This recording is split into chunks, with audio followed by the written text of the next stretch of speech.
Hello everyone, कैसे हो आप सभी। वेलकम है आपका अपने यूट्यूब चैनल यूनिक स्टडी पर। तो बीए फाइनल ईयर स्टूडेंट्स के लिए आज हम हिस्ट्री की एक और वीडियो लेकर आए हैं। ये आपका टॉपिक है फांसीवाद की आलोचना।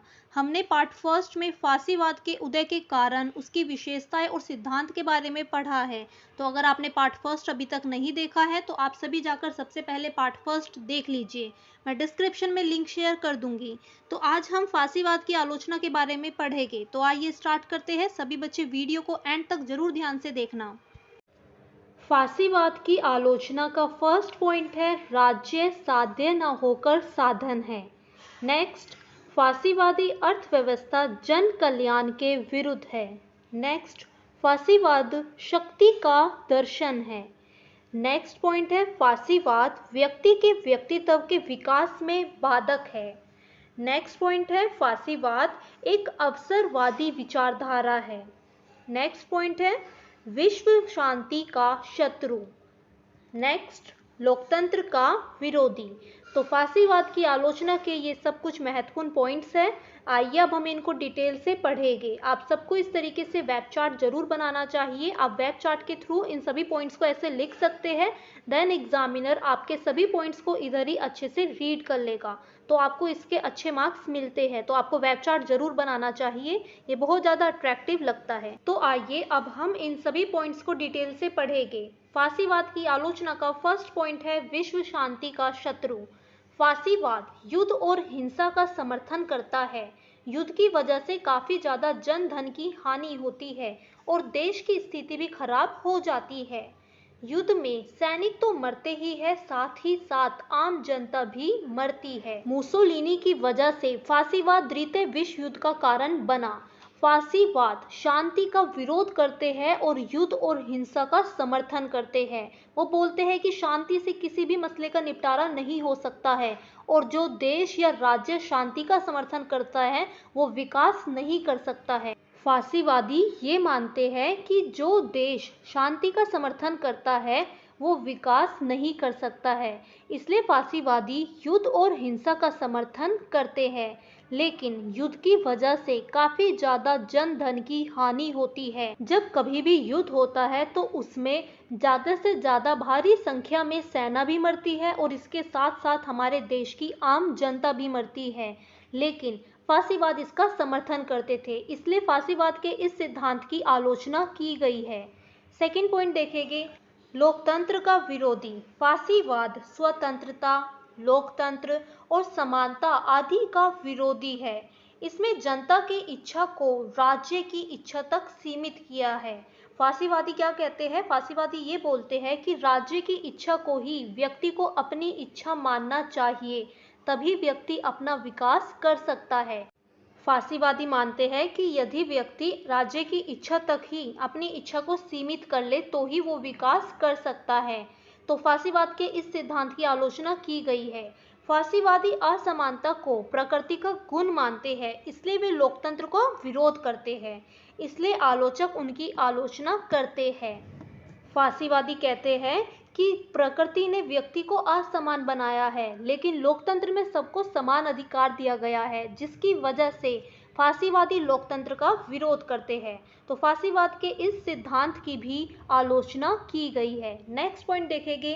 थर्ड पॉइंट है राज्य साध्य न होकर साधन है। फांसीवाद की आलोचना करते हुए आलोचक कहते हैं कि फांसीवाद राज्य को साध्य मानते हैं और व्यक्ति को साधन, लेकिन राज्य का उद्देश्य समाज का कल्याण करना होता है। राज्य व्यक्ति की इच्छा के लिए ही कार्य करता है, लेकिन फांसीवाद ऐसा नहीं मानते हैं। आलोचक आलोचना करते हुए कहते हैं कि जो राज्य होता है वो व्यक्ति की इच्छाओं को ध्यान में रखकर ही कार्य करता है, ना कि अपनी इच्छा के अनुसार। लेकिन फांसीवाद मानते हैं कि राज्य साध्य है और व्यक्ति उसका साधन, इसलिए व्यक्तियों को राज्यों की इच्छा तक ही अपनी इच्छाओं को सीमित रखना चाहिए।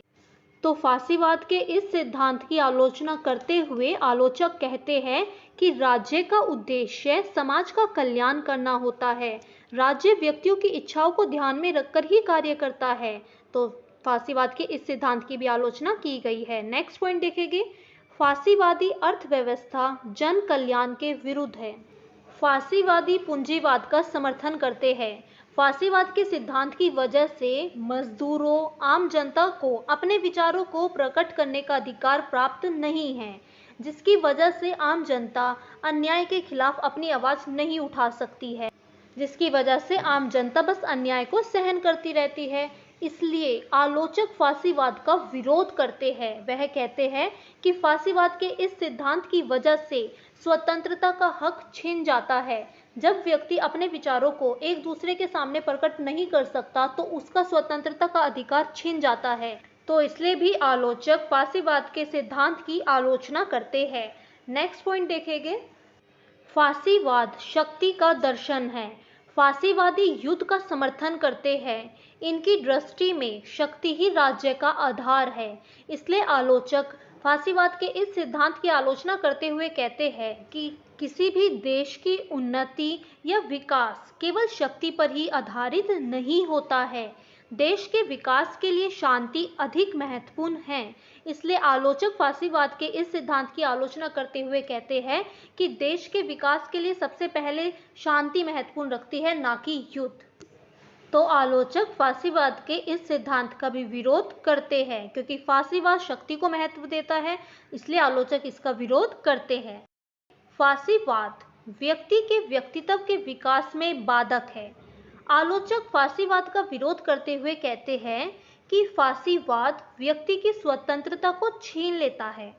फांसीवाद की वजह से व्यक्ति का कल्याण नहीं हो पाता है और उसका विकास भी रुक जाता है। इसलिए आलोचक फांसीवाद के सिद्धांत का विरोध करते हैं। आलोचक यह कहते हैं कि फांसीवाद व्यक्ति की स्वतंत्रता को छीन लेता है, क्योंकि फांसीवाद राज्य को, युद्ध को, हिंसा को ज्यादा महत्व देता है, ना कि व्यक्तिवाद को। इसलिए फांसीवाद के इस सिद्धांत का भी विरोध किया गया है। लास्ट पॉइंट देखेंगे, फांसीवाद एक अवसरवादी विचारधारा है। फांसीवाद का कोई निश्चित सिद्धांत नहीं है, यह समय के अनुसार बदलती रहती है। इसलिए आलोचक इसकी आलोचना करते हुए कहते हैं कि फांसीवाद एक अवसरवादी विचारधारा है जो समय के अनुसार बदलती रहती है। इसलिए आलोचक फांसीवाद के इन सभी सिद्धांतों का विरोध करते हैं। निष्कर्ष देखिए, अतः फांसीवाद के कारण युद्ध और हिंसा को और भी अधिक बढ़ावा मिला। मुसोलिनी की फांसीवादी विचारधारा की वजह से विश्व में अशांति फैल गई, जिसका परिणाम द्वितीय विश्व युद्ध निकला। तो फांसीवाद की वजह से ही द्वितीय विश्व युद्ध शुरू हुआ, क्योंकि विश्व में काफी ज्यादा अशांति फैल गई थी, जिसका परिणाम स्वरूप द्वितीय विश्व युद्ध हुआ। तो आपका ये टॉपिक अब पूरा कंप्लीट हो चुका है। अब हमने पढ़ लिया है कि फांसीवाद के सिद्धांत की आलोचना क्यों की गई थी।